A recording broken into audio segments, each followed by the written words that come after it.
Assalamualaikum warahmatullahi wabarakatuh. Halo sahabat cerita kehidupan. Apa kabar kalian semua? Syukur alhamdulillah kita bisa berjumpa lagi di channel ini.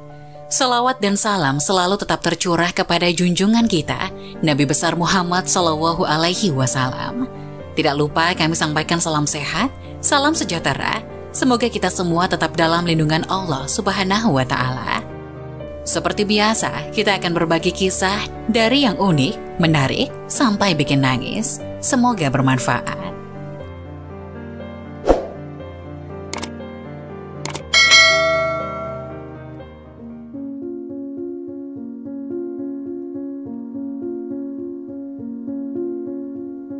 Astagfirullah, kisah seorang ahli tahajud yang tidak mendapatkan jaminan surga, ternyata semasa hidup melakukan hal ini. Tahajud adalah salat malam yang istimewa karena memiliki banyak keutamaan. Namun di balik itu terdapat sebuah alasan yang membuat seseorang ahli tahajud tidak mendapatkan jaminan surga, padahal ia rajin salat selama 20 tahun. Simak kisahnya. Perintah salat tahajud ini sebagaimana disebutkan dalam Al-Quran Surah Al-Isra ayat 79 yang artinya, dan pada sebagian malam hari bersembahyang tahajudlah kamu sebagai suatu ibadah tambahan bagimu. Mudah-mudahan Tuhanmu mengangkat kamu ke tempat yang terpuji. Dalam dalil lain, Rasulullah Shallallahu Alaihi Wasallam bersabda, sebaik-baik puasa setelah puasa Ramadan adalah puasa pada bulan Allah. Sebaik-baik sholat setelah sholat wajib adalah sholat malam. Hadis riwayat Muslim. Mengutip buku Keajaiban Tahajud, Subuh, dan Duha untuk Hidup Berkah, Bergelimang Harta, Sukses dan Bahagia oleh Farid Taufik Al-Jakwin, ada sebuah kisah tentang seorang ahli tahajud yang bernama Abu bin Hashim. Ia sangat rajin melakukan sholat tahajud dan dalam 20 tahun tak pernah meninggalkannya. Suatu hari saat ia hendak mengambil air wudhu, ada sesuatu yang membuatnya terkejut. Ia melihat ada sosok yang duduk di depan pekarangannya. Abu bin Hashim bertanya padanya, "Wahai hamba Allah, siapa engkau?" Orang tersebut tersenyum lalu berkata, "Saya adalah malaikat utusan Allah." Lalu Abu bin Hashim bertanya kembali, "Apa yang kamu lakukan di sini?" Malaikat tersebut menjawab, "Saya diberitahu untuk menemukanmu, pelayan Allah." Melihat malaikat yang memegang buku yang cukup tebal, lalu Abu bin Hashim bertanya, "Malaikat, buku apa yang kau bawa?" Malaikat menjawab, "Ini adalah koleksi nama-nama kekasih Allah." Mendengar ucapan malaikat tersebut, Abu bin Hashim berharap ada namanya tercatat, karena ia telah rajin sholat tahajud selama 20 tahun. Ia pun bertanya, "Oh malaikat, apakah namaku tertera dalam buku yang kamu bawa?" Ia percaya bahwa namanya akan tercatat. Malaikat mengatakan, "Saya akan buka." Malaikat pun membuka buku besar tersebut. Setelah mengurutkan dari awal sampai akhir, rupanya nama Abu bin Hashim tidak ada di dalamnya.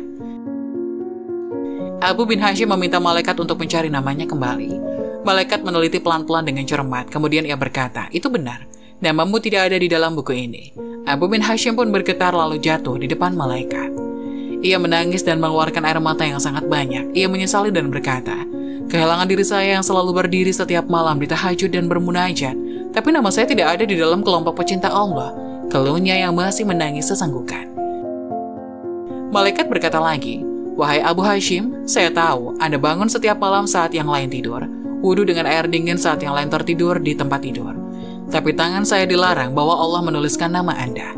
Kemudian Abu bin Hashim kembali bertanya, "Apa penyebabnya?" Malaikat pun menjelaskan, "Anda bersedia pergi ke Allah, tapi Anda bangga pada diri sendiri dan bersenang-senang memikirkan diri sendiri. Tetanggamu ada yang sakit atau kelaparan, tapi kau bahkan tidak melihat atau memberi makan. Bagaimana mungkin kami bisa menjadi kekasih Tuhan jika Anda sendiri tidak pernah mencintai makhluk yang diciptakan oleh Allah?" Kata sang malaikat. Mendengar apa yang disampaikan malaikat, Abu bin Hashim serasa disambar petir di siang bolong. Dia menyadari bahwa hubungan pemujaan manusia tidak hanya untuk Allah Subhanahu wa Ta'ala, tetapi juga untuk sesama manusia. Adapun kisah wanita rajin sholat dan puasa setiap hari tapi masuk neraka karena tetangga. Hidup damai dengan tetangga adalah impian semua orang, khususnya para wanita yang lebih sering berada di rumah.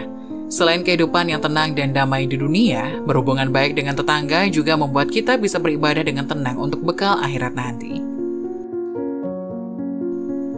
Mungkin sebagian orang, khususnya para wanita, banyak yang tidak menyadari bahwa hubungan yang buruk dengan tetangga dapat membuat ibadah seseorang menjadi sia-sia dan bahkan menempatkan seseorang wanita di dalam neraka. Ada seorang wanita yang senantiasa mendirikan sholat malam dan rajin berpuasa setiap hari, namun tempat kembalinya adalah neraka jahanam. Disebabkan karena wanita tersebut melakukan suatu hal yang sering diremehkan oleh banyak kaum muslimin. Para sahabat telah menyebutkan tentang dua orang wanita. Salah satunya adalah wanita yang banyak melakukan ibadah, namun ia sering menyakiti tetangganya. Yang kedua adalah wanita yang tidak banyak melakukan sholat sunnah, namun ia tidak pernah menyakiti tetangganya. Maka Rasulullah Shallallahu Alaihi Wasallam menjelaskan bahwa orang yang menyakiti tetangganya tempatnya berada di neraka. Diriwayatkan oleh Abu Hurairah radhiyallahu anhu bahwasanya ada seorang sahabat yang bertanya kepada Rasulullah Shallallahu Alaihi Wasallam, "Wahai Rasulullah, si fulana adalah seorang wanita yang rajin sholat malam dan berpuasa pada siang hari, rajin beramal serta banyak bersedekah, namun ia menyakiti tetangganya dengan perkataannya." Maka Rasulullah menjawab, "Tidak ada kebaikan kepada wanita tersebut, ia termasuk penduduk neraka." Para sahabat bertanya lagi, ada seorang fulanah yang lain yang sholatnya hanya sholat wajib dan sedekahnya juga sesekali saja, namun dia tidak pernah menyakiti seorang pun. Maka Rasulullah Shallallahu Alaihi Wasallam menjawab, ia adalah termasuk penduduk surga. Faedah dari hadis ini adalah ancaman bagi orang-orang yang menyakiti tetangganya. Hadis ini juga merupakan peringatan bahwa menyakiti tetangga dapat menghilangkan banyak kebaikan seorang hamba, karena kesalahan-kesalahan dapat menghapus kebaikan, sebagaimana kebaikan dapat menghapus kesalahan. Sebagaimana yang disebutkan oleh Allah Subhanahu wa Ta'ala dalam firman-Nya, maka adapun orang yang berat timbangan atau kebaikannya, maka dia berada dalam kehidupan yang memuaskan. Dan adapun orang yang ringan timbangannya, maka tempat kembalinya adalah neraka hawiyah. Dan tahukah kamu neraka hawiyah itu, yaitu api yang sangat panas. Maka neraca manakah yang lebih berat, kelak itulah yang menentukan apakah kelak berada di neraka atau di surga. Semoga penjelasan tadi dapat memberikan hikmah dan bermanfaat untuk penonton semuanya. Jangan lupa like, subscribe channel ini agar tidak ketinggalan info-info bermanfaat lainnya.